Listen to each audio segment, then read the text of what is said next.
स्वागत है आप सभी श्रोतागणों का एक बार फिर से मेरे चैनल रागनी सुनते हैं सुप्रसिद्ध लेखिका मालती जोशी जी की कहानी क्षमा। कहानी शुरू करने से पहले आप सभी श्रोतागणों से मेरा विनम्र अनुरोध है कि अगर मेरे द्वारा सुनाई जाने वाली यह कहानी आप लोगों को पसंद आए तो कृपया मेरे चैनल को सब्सक्राइब, लाइक और शेयर करना मत भूलिएगा। तो चलिए शुरू करते हैं कहानी क्षमा। वंदना आ गई है, चाय देते भाभी ने बतलाया। मैं पहले वाली सीमा होती तो कप वैसा ही छोड़कर सामने वाले घर की ओर भाग लेती, लेकिन बीते हुए दिन अपने साथ मेरी बहुत सी अच्छी बुरी आदतें लेते गए थे। यह भी उन्हीं में से एक थी। मैं इत्मीनान से चाय नाश्ता करती रही और दीदी के गोल मटोल बच्चों का बखान सुनती रही। पहले किसी उत्सुकता भी नहीं थी मन में कि उन्हें एक बार देख आऊं। वंदना दी के बड़े वाले पप्पू को तो मैं दिन भर चिपकाए घूमती रहती थी। अब पता नहीं मन कैसा पत्थर हो गया है। चाय पीकर मैं उठी तो सीधे बाथरूम की राह ली। ठंडे पानी के छींटे दे देकर देर तक चेहरे की मुर्दनी दूर भगाती रही। जब कुछ ताजगी का अनुभव हुआ तो मैंने बाहर कंघी की, हल्का सा मेकअप किया और दिन भर की कुचली हुई साड़ी बदल डाली। पैरों में चप्पल डाल रही थी कि माँ ने पूछ लिया, वंदना के यहाँ जा रही है? मैंने जवाब नहीं दिया। दिन भर स्कूल में मगजमारी करने के बाद घर वालों से उलझने की सामर्थ्य नहीं रहती मुझ में। माँ दोबारा कुछ पूछे इससे पहले ही मैं बाहर निकल गई। इतनी तेज रफ्तार से मैंने गली पार की कि सड़क पर पहुंचने तक हाँफने लगी थी मैं। डर माँ का नहीं था, दीदी का था। वे अगर देख लेती तो हाथ पकड़कर रोक ही लेती। उनसे जान छुड़ाना मुश्किल था, उनके स्नेह का अधिकार ही था ऐसा। एक बार पकड़ लेंगी तो फिर बिठा ही लेंगी। ढेर सारी इधर उधर की बातें करेंगी और बस घूम फिर कर उसी विषय पर आ जाएंगी। दीदी ही क्यों, आजकल किसी भी परिचित के सामने पड़ते मुझे डर लगता है। शादी ब्याह में तो मैंने जाना ही छोड़ दिया है। थोड़ी देर तक तो इधर उधर की बातें होती रहेंगी और फिर शुभचिंतक के अंदाज में वही एक प्रश्न पूछ लेंगे, तेरी बात कहीं पक्की हुई कि नहीं? इतना गुस्सा आता है तब। खूब जानते हैं ये लोग कि यह प्रश्न पुराने घावों को हरा कर देता है, लेकिन वे तो पूछकर ही मानेंगे। लेकिन दीदी तो समझदार हैं, उन्हें तो सारा इतिहास मालूम है। फिर वे क्यों उठाती हैं यह बात? शायद उनका स्नेह ही उनसे यह सब कहलवाता हो।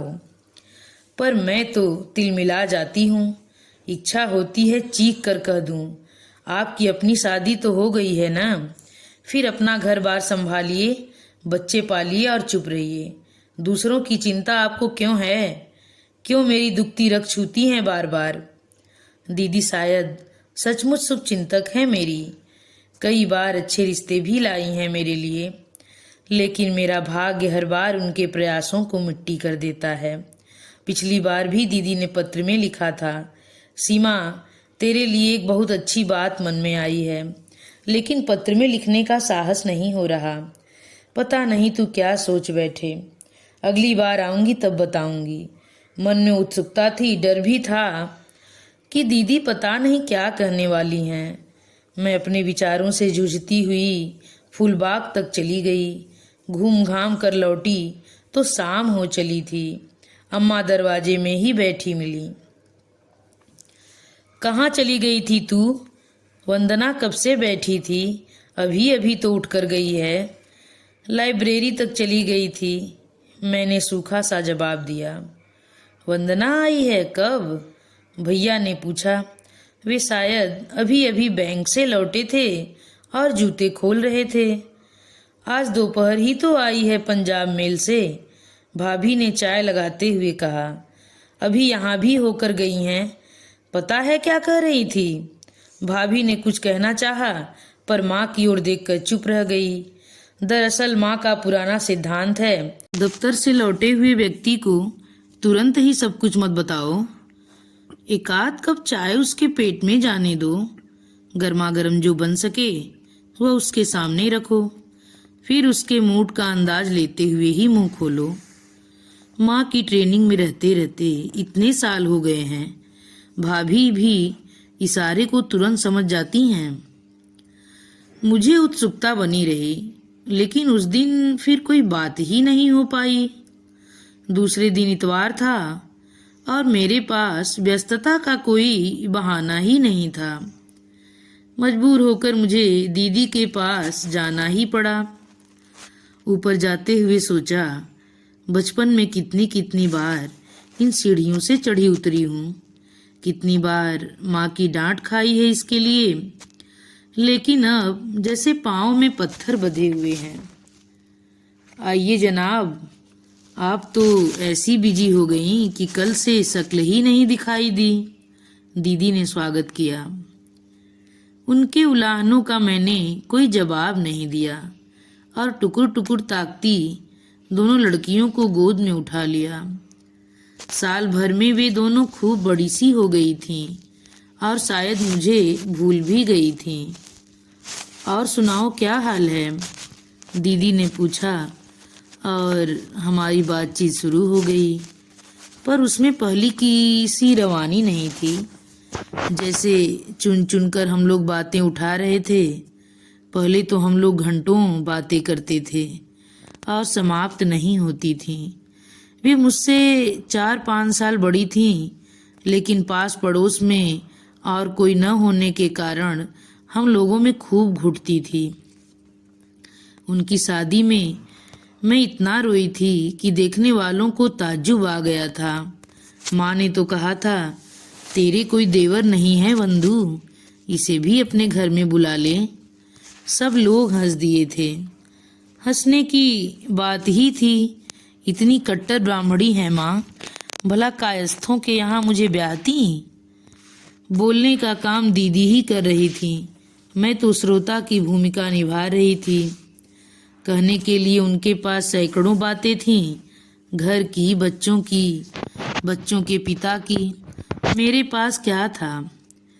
इस बार सीमा, मैं तेरे लिए लश्कर आई हूँ, नहीं तो इस गर्मी में मुझे कोई भेज भी नहीं रहा था। दिल्ली कोई हिल स्टेशन तो नहीं है? मैंने ताव खाकर कहा। उनके स्वर में जो एक गर्व होता है वह मुझसे सहा नहीं जाता। दिल्ली तो हिल स्टेशन नहीं है, लेकिन मसूरी तो है, और हमारा मसूरी जाने का प्रोग्राम था। होटल में कमरा तक बुक करवा लिया था, लेकिन तेरी वजह से मैं यहाँ दौड़ी आई हूँ। तेरे जीजा जी तो इतने नाराज हो रहे थे। मुझ पर यह मेहरबानी किस लिए? मैंने कसैले स्वर में पूछा। क्या चाची ने तुम्हें कुछ नहीं बताया? माँ ने नहीं तो। दीदी कुछ क्षण चुप रही, शायद शब्द जुटा रही थी। वे इतनी देर से बात कर रही थी, तब भी मेरे मन में यही था कि वे बस भूमिका बांध रही हैं किसी खास बात को कहने के लिए, और वह बात अब कहने ही जा रही थी। सीमा, मैं अविनाश का संदेश लेकर आई हूँ। दीदी की यह बात इतनी अप्रत्याशित थी कि एक बारगी में चौंक पड़ी। दीदी कुछ और बात कीजिए, मैंने सख्ती से कहा। नहीं सीमा, तुझे ये बात सुननी ही पड़ेगी। एक बार सुन ले, फिर जो तेरा जी चाहे वही करना। उन्होंने कसकर मेरा हाथ पकड़ते हुए कहा। पत्थर की मूर्ति से मैं वहाँ बैठी रही। जितनी देर वह बोलती रही, मैंने एक बार भी सिर नहीं उठाया और नीचे उतरी तो इसी निश्चय के साथ कि दोबारा इस घर की सीढ़ियां नहीं चढ़ूंगी। अपमान की आग में मेरा पूरा शरीर जल रहा था। अविनाश का संदेश लाई हैं। कितने तिरस्कार से यह नाम लिया मैंने, पर आंखों के सामने वही हंसता मुस्कुराता चेहरा घूम गया। आंखों का भी क्या दोष था, जैसी छवि मन में बसी हुई थी वही तो दिखेगी। उन दिनों 8 पहर इस मूर्ति के ध्यान में खोई रहती थी मैं। घर बाहर इस बात को लेकर कोई छेड़ता भी था तो मन में गुदगुदी सी होती। जमीन पर पांव नहीं पड़ते थे मेरे। सारा संसार ही किसी रंगीन सपने सा लग उठा था। और नियति ने कितनी निर्ममता से मुझे धरती पर ला खड़ा किया था। शादी के 15-20 दिन रह गए थे। घर में अजीब गहमा गहमी थी। मामा जी मामी को छोड़ने के लिए आए हुए थे। रविवार का दिन होने से मुरार से फूफा जी भी आ गए थे। भैया को सलाह मशविरा देने वे अक्सर आ जाया करते थे। सब लोग बाहर वाले कमरे में बैठकर गपशप कर ही रहे थे कि एक टैक्सी दरवाजे के सामने आ रुकी। मैंने जो मेहमानों पर नजर डाली तो सीधे अंदर की राह ली। अविनाश की दीदी और जीजा जी थे, साथ में और भी एक महिला थी।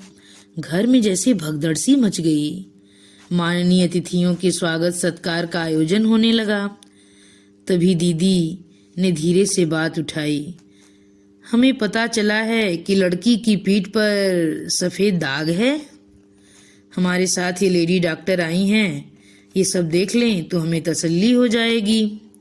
बात सुनते ही हम लोगों को तो सांप सूंघ गया। दाग तो सचमुच मेरी पीठ पर हैं। 6-7 वर्ष की थी तब दिवाली में पटाखे से जल गई थी। पर क्या ये लोग आश्वस्त हो पाएंगे? उन्हें विश्वास हो सकेगा? सच तो यह है कि इतना सोच विचार किसी ने किया भी नहीं। मामा जी तो बात सुनते ही उबल पड़े और वाही तबाही बकने लगे। फूफा जी ने गंभीर लेकिन स्पष्ट शब्दों में उन्हें समझा दिया कि कन्या पक्ष होने का मतलब नहीं है यह कि अपमानित करने पर उतर आए। भैया मिठाई लेने बाजार दौड़ गए थे, लौट कर आए तो इस हंगामे को देखकर वे भी बौखला गए।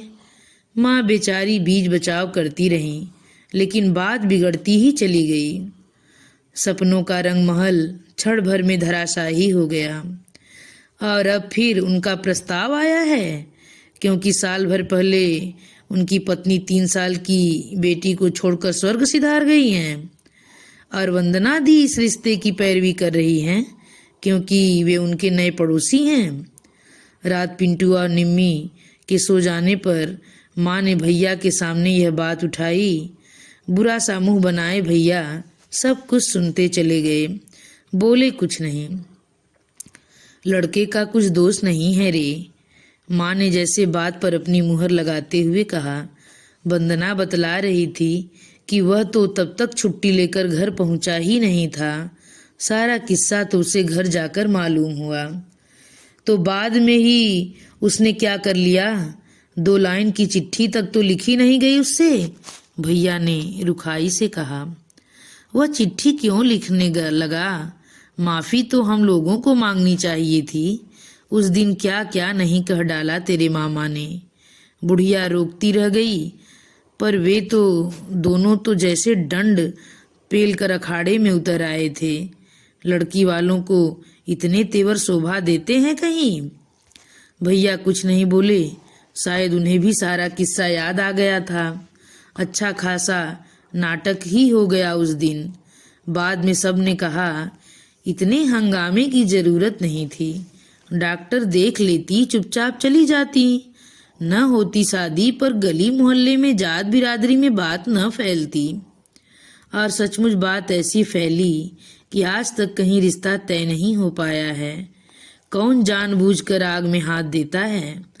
इन 5 सालों में भैया सूख कर आधे रह गए हैं। कितनी दौड़ धूप कर रहे हैं कि माँ के रहते मुझे ठिकाने लगा दें, पर कहाँ कुछ हो पाता है। समय काटने के लिए मैंने छोटी मोटी नौकरी कर ली है, तो पास पड़ोस वाले ताना देते हैं कि बहन की कमाई का लालच है, तभी तो रिश्ता तय नहीं हो पाता कहीं। भैया भाभी की असहायता ऐसे समय आंखों में आंसू ला देती है। और अब अविनाश की ओर से फिर प्रस्ताव आया है। माँ ने बड़े उत्साह के साथ यह बात घर में उठाई थी, पर भैया का रुख देखकर दोबारा कुछ कहने का साहस न बटोर सकी। मई की उस गर्मी में ग्वालियर भट्ठी की तरह तप रहा था और एक भट्ठी मेरे अंदर जल रही थी, और इस दोहरी आग में मैं राख हुई जा रही थी। 15-20 दिन तक गर्मी की अनवरत शिकायतें करने के बाद वंदना दीदी ने जाने का दिन निश्चित कर ही लिया। हमेशा की तरह माँ ने एक दिन पहले उन्हें खाने पर बुला लिया था। हमेशा की तरह उस दिन भी वे खूब बन ठन कर आई थीं और बाहर वाले कमरे में बैठी माँ और भैया से बतिया रही थीं। मैं भीतर रसोई में बैठी भाभी का हाथ बटा रही थी। दीदी की बड़ी बड़ी बातें सुनने की अपेक्षा मुझे तपती हुई रसोई में बैठना मंजूर था। बातें तो खैर यहाँ तक भी सुनाई दे रही थीं। कुछ लोग होते ही किस्मत वाले हैं, भाभी ने लंबी सांस के साथ कहा। क्यों, क्या हुआ? वंदना को देखो न, रूप, विद्या, पैसा, ईश्वर ने सब कुछ जैसे हाथ खोल कर दिया है। सुनकर मुझे आश्चर्य नहीं हुआ। वंदना दी को देखकर भाभी के मन में हमेशा यही प्रतिक्रिया होती थी। हम उम्र थी दोनों, शादी भी लगभग साथ ही हुई थी। शादी के समय भाभी दीदी से भी सुंदर लगती थी, पर इनकी सारी रौनक अब पता नहीं कहाँ खो गई है। भैया की इतनी अच्छी नौकरी है, पर कभी मन भरकर पहन ओढ़ भी नहीं सकी। मैं, माँ और विकास, 3 प्राणियों का बोझ जो है उन पर। इस साल विकास डॉक्टर हो जाएगा, तभी कुछ राहत मिलेगी। उसे कहीं नौकरी लग जाएगी तो माँ से कहूँगी, कुछ दिन अब उसके पास जाकर रहो, कुछ दिन तक भैया को अपने परिवार के साथ अकेले रहने का सुख दो। लेकिन मैं जो एक फालतू सामान की तरह घर में पड़ी हूँ, मैं कहाँ जाऊँगी? मेरे लिए तो कोई पर्याय ही नहीं है। लगा कि रसोई में मेरा दम घुट जाएगा और मैं बाहर आकर बैठ गई। मुझे देखते ही जैसे दीदी को याद आ गया। फिर आपने क्या तय किया है बड़े भैया? भैया कुछ देर तक दीदी की ओर देखते रहे, फिर जैसे उनकी समझ में सब कुछ आ गया। उनका चेहरा तन गया, बड़े ही रूखे अंदाज में बोले, उन लोगों से कह देना वंदना कि अभी मैं इतना गया गुजरा नहीं हूँ। दुनिया में और भी लड़के हैं और मैं ढूंढने की सामर्थ्य रखता हूँ। लड़के तो बहुत हैं दुनिया में, पर वे मेरे लिए कहाँ हैं? भैया का यह खोखला आश्वासन मुझे भीतर तक कुरेद गया। मुझसे सिर्फ 5 साल बड़े भैया मेरे लिए लड़का खोजते खोजते बुढ़ा गए हैं। इस चिंता ने जैसे उनके जीवन का सारा रस ही सोख लिया है। दीदी यह जवाब लेकर कल चली जाएंगी, फिर शुरू हो जाएगी यही खोज, यही आशंकाएं, वही अस्वीकृतियां। दीदी जाने को हुई तो पता नहीं कहाँ से हिम्मत बटोर कर मैंने उनके सामने खड़े होकर कहा, दीदी अब मेरी वह छुई मुई उम्र तो रही नहीं कि शादी की बात घर वाले ही तय करेंगे। आप मेरे लिए प्रस्ताव लाई हैं और वह मुझे स्वीकार है बस। भैया फटी फटी आंखों से मुझे देखते रह गए। बड़ी देर बाद कांपती आवाज में बोले, सीमा इतनी जल्दी हिम्मत हार बैठी तू?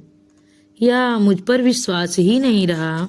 विश्वास की बात नहीं है भैया, शायद मेरी किस्मत वहीं से जुड़ी है। नहीं तो क्या उनकी पत्नी का स्वर्गवास होता? क्यों वे दीदी के पड़ोस में बसने आते और क्यों मैं अब तक कुंवारी बैठी रहती? सूखी हंसी के साथ मैंने कहा। फिर वे कुछ नहीं बोले, लेकिन उनकी पलकों पर चमकते ओस-कण उनकी व्यथा को उजागर कर गए थे। शादी के सपने हर लड़की देखती है और उन सपनों से जुड़ी होती हैं सुहागरात की मनोरम कल्पनाएं। चांदी की घंटियों सी मधुर, रेशम की लड़ियों सी मादक, चांदनी में नहाई वह रात मेरे सपनों में भी बार बार आई थी। लेकिन यह तो अनुभव से ही जाना कि स्वप्न और सत्य में कितना अंतर होता है। सजे संवरे कमरे में हम 2 प्राणी निस्पंद निशब्द बैठे थे। 5 वर्ष का लंबा समय दोनों के बीच फैला हुआ था। मेरे मन में ढेर सी कड़वाहट थी, उनके मन में शायद दिवंगत पत्नी की स्मृतियां थीं, और नन्ही रूपम उसे तो भुलाया नहीं जा सकता। घड़ी की सुइयां पल पल आगे बढ़ रही थीं और मुझे लग रहा था हम लोगों के बीच का अंतर प्रतिक्षण बढ़ता ही जा रहा था। उस गहराते हुए मौन को तोड़ने की मैंने ही कोशिश की। सुनिए। उनकी आंखें प्रश्न बनकर मेरे चेहरे पर टंग गई। मेरी पीठ पर सचमुच एक बड़ा सा दाग है। मैंने आखिर कह ही डाला। मुझे मालूम है, शांत स्वर में जवाब आया। लेकिन यह दाग जलने का है, वैसा नहीं है जैसा आप लोग। मुझे मालूम है। वंदना भाभी से मैं सब कुछ सुन चुका हूँ। और बस फिर एक चुप्पी। दोबारा भी मैंने ही पहल की। यह भेद कहाँ से मिला आपको? उस शुभचिंतक का नाम बतला सकेंगे? क्या आज ही सब कुछ जान लेना जरूरी है? हाँ, मैंने जोर देकर कहा। वे कुछ क्षण चुप रहे, फिर धीरे से बोले, अम्मा के पास पत्र आया था। किसका? पता नहीं, मैं तो उन दिनों यहाँ था ही नहीं, लेकिन शायद अम्मा ने फिर किसी को भी यह पत्र नहीं दिखाया। क्यों? यह तो तय था कि पत्र तुम्हारे परिचितों में से ही किसी का है। वे तुम लोगों के यहाँ कलह नहीं करवाना चाहती थी। वे तो सिर्फ जानना चाहती थी कि यह किसी की शरारत है या सच्चाई है। इसलिए उन्होंने दीदी को पर्सनली भेजा था डॉक्टर लेकर। नहीं, डॉक्टर का आइडिया दीदी का अपना था बस, या और भी कुछ पूछना है? एक लंबा सा मौन फिर हमारे बीच पसर गया। दीवार घड़ी ने जब 3 बजने की सूचना दी तब वे उठकर मेरे पास आए और मृदुता से बोले, सीमा, इन बातों को सोचने के लिए जिंदगी पड़ी है, अब सो जाओ। और उन्होंने स्विच ऑफ कर दिया। सोचा भी न था कि इतनी जल्दी एडजस्ट कर लूँगी मैं। शादी के समय सिर्फ भैया को मुक्त कराने का एहसास मन में था। मेरा अपना कोई एहसास, कोई सपना नहीं था। मन में कुछ था तो बस ढेर सारी कड़वाहट। लेकिन रूपम की निश्चल हंसी, माँ जी की ममता और अविनाश के सौजन्य ने सारा कलमश धो डाला। दीदी भी 4-8 दिन बनी रहीं, पर उन्होंने एक बार भी अनुभव नहीं होने दिया कि वे हमारे यहाँ किस तरह अपमानित हुई थीं। घर में कोई भी उस प्रसंग की चर्चा तक नहीं करता था। माँ जी मुझे जरा भी उदास देखती तो पड़ोस से वंदना दीदी को बुलवा भेजती। अविनाश कभी कभी भावुक होकर कह बैठती, सीमा, इतने दिन दूर क्यों रही मुझसे तुम? उनकी आंखों में प्यार का सैलाब उमड़ पड़ता और मैं उसमें डूब जाती। तब याद ही नहीं रहता कि मुझसे पहले भी कोई था। रूपम की माँ के चले जाने के बाद घर बिखर सा गया था। पुरानी यादों को भूलने के लिए इन लोगों ने घर बदल दिया था, पर इस घर में आकर भी सिर्फ जरूरी सामान बाहर निकला था। कोई उत्साह नहीं था और बहू के विछोह से माँ जी भी टूट सी गई थी। कुछ प्रकृतिस्थ होने के बाद मैंने घर संवारना शुरू किया और अचानक मुझे लगा कि इस काम के लिए मैं बरसों से तरसती रही हूँ। अपना घर सजाना इतना आनंददायक होता है, यह मेरे लिए नया लेकिन सुखद अनुभव था।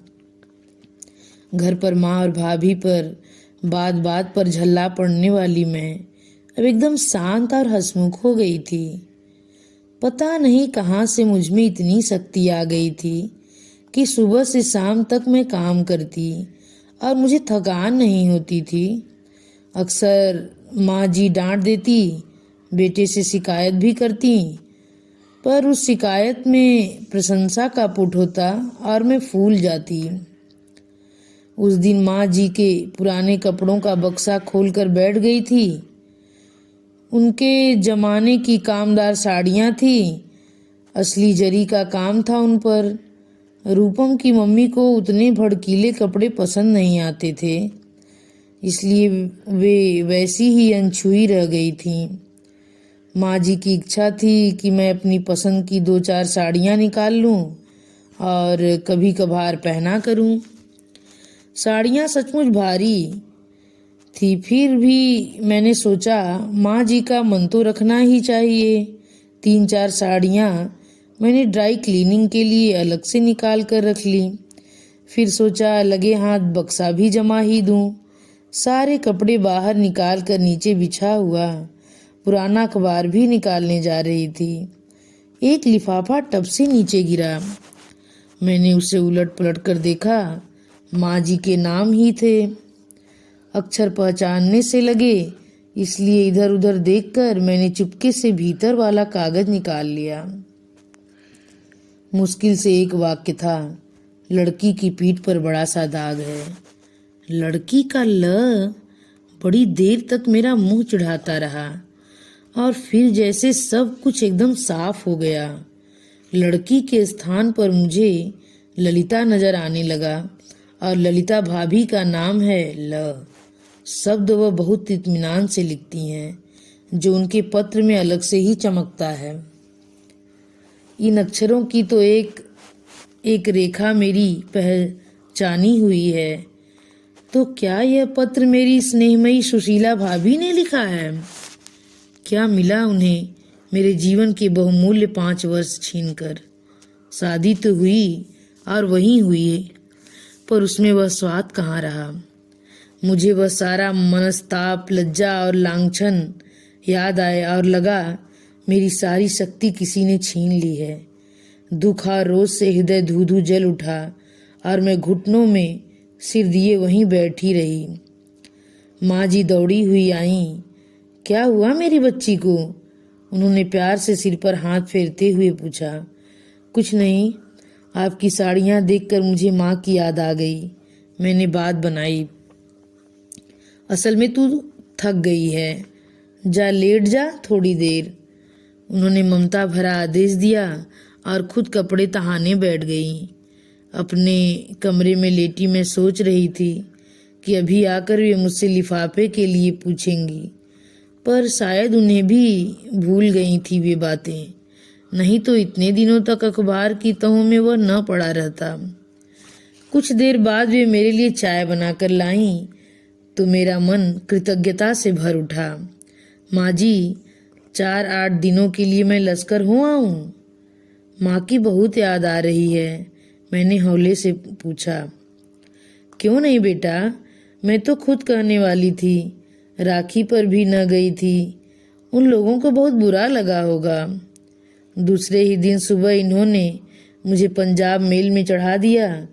माँ जी तो अकेले भेज ही नहीं रही थी, पर मैंने ही जिद करके इन्हें साथ नहीं आने दिया।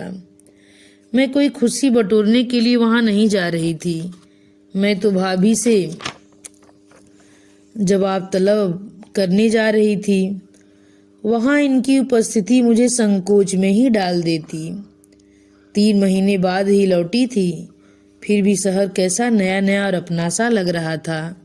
हर चौराहा, हर पार्क, हर मूर्ति मैं यूं घूम घूम कर देख रही थी जैसे बरसों बाद देख रही हूँ। अपना घर दूर से देखते मन जैसे उछल पड़ने को हुआ। तांगा रुका भी नहीं था और मैं कूद कर उतर गई। इतनी बेसब्र हो रही थी मैं। मुझे दरवाजे पर देखकर पहले तो भाभी को विश्वास ही नहीं हुआ, फिर एकदम मुझसे लिपट कर रोने लगी। आंसू तो मेरे भी निकल आए थे, पर मैंने अंदर ही अंदर सोख लिए। मन एकदम पत्थर सा हो गया। पिंटू और निम्मी पता नहीं कहाँ से मेरी आहट पाकर आ गए और खुशी से निकलते हुए मुझसे झूल गए। बड़ी मुश्किल से डांट डपट कर भाभी ने उन्हें अलग किया। तब कहीं जाकर मैं हाथ मुंह धो सकी। बड़ी राहत हुई यह सोचकर कि माँ जी ने साथ में इतना सब कुछ रख दिया था, नहीं तो मैं कितने ताव में चली थी कि खाली हाथ ही चलाती। बच्चों के सामने कितनी ग्लानि होती तब। पिंटू दौड़कर मंदिर गया और माँ को खबर दे आया। माँ आई तो अपने साथ पूरी भजन मंडली लेती आई। फिर तो शाम तक घर में खूब शोर शराबा होता रहा। पता नहीं कितने कप तो चाय बन गई। भैया बैंक से लौटे तब जाकर वह भीड़ छटी। मुझे देखकर हर्ष और आश्चर्य से भैया ऐसे विह्वल हो गए कि बड़ी देर तक कुछ बोल ही नहीं सके। बस पास में लेकर बालों पर, सिर पर हाथ फेरते रहे। खुश तो है ना तू? बस इतना पूछा और उनका गला भराया। माँ, भैया बीमार हैं क्या? कितने दुबले लग रहे हैं। मैंने माँ से पूछा। बीमार क्या हैं, तेरा दुख उसे खाया जा रहा है। मेरा दुख? और क्या, कहता है एक ही बहन थी, उसे भी ठीक से ब्याह नहीं सका मैं। तू राखी पर नहीं आई तो यही समझ लिया कि नाराज है। भैया तो पता नहीं क्या सोच लेते हैं। रात भाभी के हाथ का गर्मा गर्म खाना खाकर मैं माँ की गोद में सिर रखकर लेटी थी। पिंटू निम्मी मेरे अगल बगल लेटे थे। माँ मुझे धीरे धीरे थपकियाते हुए ससुराल के हाल चाल पूछ रही थी। बच्चों को डबल डेकर चिड़ियाघर, लाल किला और कुतुब मीनार के संबंध में जानने की उत्सुकता थी। भाभी रसोई समेटते हुए गुनगुना रही थीं और उनकी आवाज बर्तनों की खनक के साथ मिलकर अजीब से संगीत की सृष्टि कर रही थी। सड़क पर विकास अपने दोस्तों से बातें कर रहा था। उन लोगों की आवाजें यहाँ तक आ रही थी। भैया अपना फेवरेट माता कालिका गाते हुए समाचार सुन रहे थे। पास पड़ोस से ऐसी ही परिचित आवाजें सुनाई दे रही थीं और एकाएक मेरे मन ने स्वीकार किया कि सारे सुख साधनों के बीच भी मेरा मन इस परिचित माहौल के लिए, इस छोटे से घर के लिए, अपनों के सामीप्य के लिए तरसता रहा है। प्रतिपल यहाँ की याद मुझे सालती रही थी, जिससे मैं जानबूझकर अनदेखा कर जाती थी। यही मन हो रहा था कि अनंत काल तक इसी तरह माँ की गोद में लेटी रहूं। उनकी ममता भरा हाथ मुझे थपकी देता रहे। पिंटू और निम्मी इसी तरह बाहों के घेरे में मुझे बांधे रहे। भाभी इसी तरह गुनगुनाती रहे। लता, भैया ने आवाज दी, 4-6 कटोरियां लेकर इधर आना जरा। कटोरियों का क्या करेंगे भैया, मैंने सोचा, लेकिन अधिक देर तक सोचना नहीं पड़ा। भाभी ट्रे लिए आ खड़ी हुई। सीमा उठो, कुल्फी खाओ। कुल्फी? इतनी रात में? अभी 9 ही तो बजे हैं। बस उठो, चटपट शुरू हो जाओ अब। आज भैया तुम्हारे टॉप मूड में हैं। तुम्हारे लिए विकास को भेजकर स्पेशल पान मंगवाए गए हैं। सच, मैं तो शर्म से गड़ ही गई। बहू ठीक ही कह रही है। कितने दिनों बाद आज उसके चेहरे पर रौनक नजर आई है, माँ ने कहा। और आज कितने दिनों बाद लता कहकर आवाज दी है, यह तो पूछो, भाभी ने फुसफुसा कर कहा और रसोई की ओर भाग गई। बुआ तुम यहीं रह जाना अब, तुम रहती हो तो अच्छा लगता है, बच्चों ने भोलेपन से कहा। घर में जैसे उत्सव का वातावरण छा गया था, उससे वे भी अभिभूत हो गए थे। यह आनंद का उद्रेक मेरे ही कारण है, यह जानकर अच्छा लग रहा था। कुल्फी खाने के लिए भैया भी भीतर चले आए और हम रात 1 बजे तक बैठे बतियाते रहे। पता नहीं कितनी बातें, कितने समाचार इस बीच इकट्ठा हो गए थे। विकास भी दोस्तों के यहाँ पढ़ने के लिए नहीं गया। बच्चे काफी देर तक जागते रहे, फिर गुड़ी मुड़ी होकर वहीं सो गए।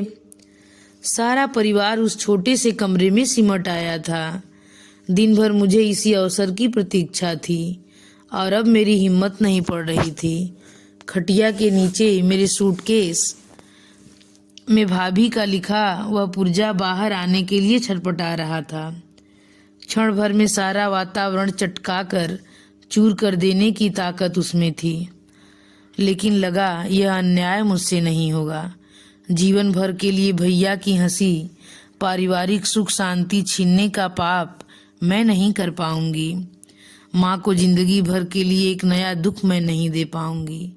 भाभी का अपराध सचमुच बड़ा है, पर उन्हें दंड देकर क्या मेरे जीवन के बहुमूल्य वर्ष लौटाए जा सकेंगे? फिर इस आयोजन से फायदा? अब आप लोग सोइए भी, देख नहीं रहे हैं उनकी आंखें झपक रही हैं, भाभी ने कहा। तब जाकर सभा बर्खास्त हुई। बेचारी रात भर जागी भी तो होंगी। निम्मी को उठाते हुए भाभी ने फुसफुसा कर कहा तो मेरा मुंह शर्म से लाल हो गया। वे पिंटू को जगाने के लिए आई तो मैंने कहा, रहने दो इसे यहीं, आज आपके साहब भी तो टॉप मूड में हैं। बदतमीज, दिल्ली जाकर यही सब सीखा है, उन्होंने चिकोटी काटते हुए कहा और कमरे में भाग गई। भैया की खुशी की किरणें उनके चेहरे को भी जगमगा गई थी। उनकी खनकती हंसी देर तक कानों में गूंजती रही और मैं सोचती रही थी, क्या यह सब सच है या सपना देख रही हूँ। मन जैसे चीख चीख कर पूछ रहा था, भाभी क्या सचमुच तुम्हें मेरे आने से खुशी हुई है, या तुम्हारा यह स्नेहमय रूप भी एक छलावा है। एक क्षणिक आवेश में ही तुम वह पागलपन कर बैठी थी, या वह भी एक सुनियोजित षड्यंत्र ही था। मुझ जैसी अत्यंत साधारण लड़की को इतना अच्छा घरवर मिलते देख कई लोगों को ईर्ष्या हुई थी। क्या तुम भी उन्हीं में से थी, या कर्ज की मोटी रकम तुम्हें बौखला गई थी। अपनी करनी पर सचमुच तुम्हें कभी पश्चाताप हुआ था, या अपनी सफलता पर तुम खुश होती रही हो। इन अनगिनत प्रश्नों के उत्तर जानने का मेरे पास कोई उपाय नहीं है, क्योंकि मैं कभी इन्हें जबान पर नहीं ला पाऊंगी। किसी कीमत पर सही मुझे तुम्हारा प्यार, तुम्हारी खुशी चाहिए, क्योंकि तुम्हारे दम से ही मेरे भाई का संसार है, और भाई के सहारे ही माँ की रही सही जिंदगी है। कभी कभार माँ की गोद में सिर छिपाने के लिए मुझे जगह चाहिए। भाई की छाया में कुछ क्षण सुख चैन से जीने का अधिकार मुझे चाहिए। इसलिए तो तुम्हें क्षमा कर दिया है। धन्यवाद। इसी के साथ यह कहानी समाप्त होती है।